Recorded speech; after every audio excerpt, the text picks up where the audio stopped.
जंगल में एक साधु बहुत सालों से तपस्या कर रहा था। वह एक पेड़ के नीचे बैठकर अपनी तपस्या में मगन था। उस जगह पर पानी की बाढ़ आ जाती है। सारे लोग इधर से उधर भाग रहे थे और साधु अपनी तपस्या में मगन थे।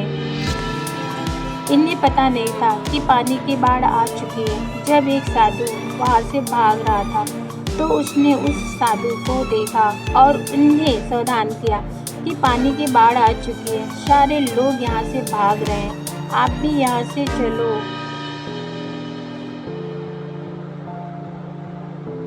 तो उस साधु ने कहा कि तुम जाओ, मुझे भगवान बचा लेगा। कुछ देर के बाद पानी साधु के गले तक आ गया। तभी वहाँ से कुछ लोग नाव में बैठकर भाग रहे थे।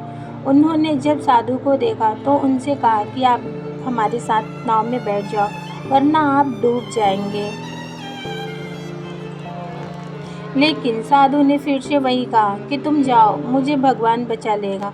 और वह लोग भी वहाँ से नाव लेकर चले गए। थोड़ी देर के बाद जब पानी बढ़ने लगा तो वह साधु एक पेड़ पर चढ़ गए।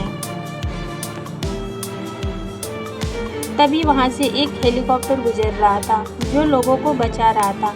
जब उन्होंने इस साधु को देखा तो साधु की तरफ रस्सी फेंकी और उन्हें ऊपर आने को कहा, लेकिन साधु ने फिर से वही कहा कि तुम जाओ, मुझे भगवान बचा लेगा। और हेलीकॉप्टर वाले भी वहाँ से चले गए।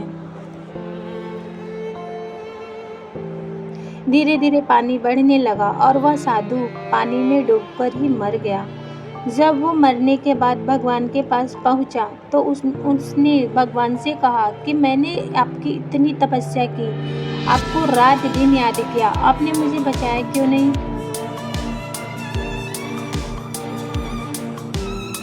तो भगवान ने कहा, अरे बेवकूफ़, तुझे बचाने के लिए 3 बार मैंने ही तो उन तीनों इंसानों को भेजा था।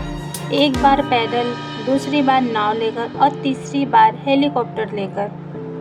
इस कहानी से हमें यह सीख मिलती है कि खुदा हमेशा किसी न किसी को जरिया बनाकर भेजता है हमारी मदद करने के लिए, लेकिन हम अपने घमंड में उन्हें पहचान नहीं पाते हैं और ऐसे मौके हाथ से गंवा देते हैं।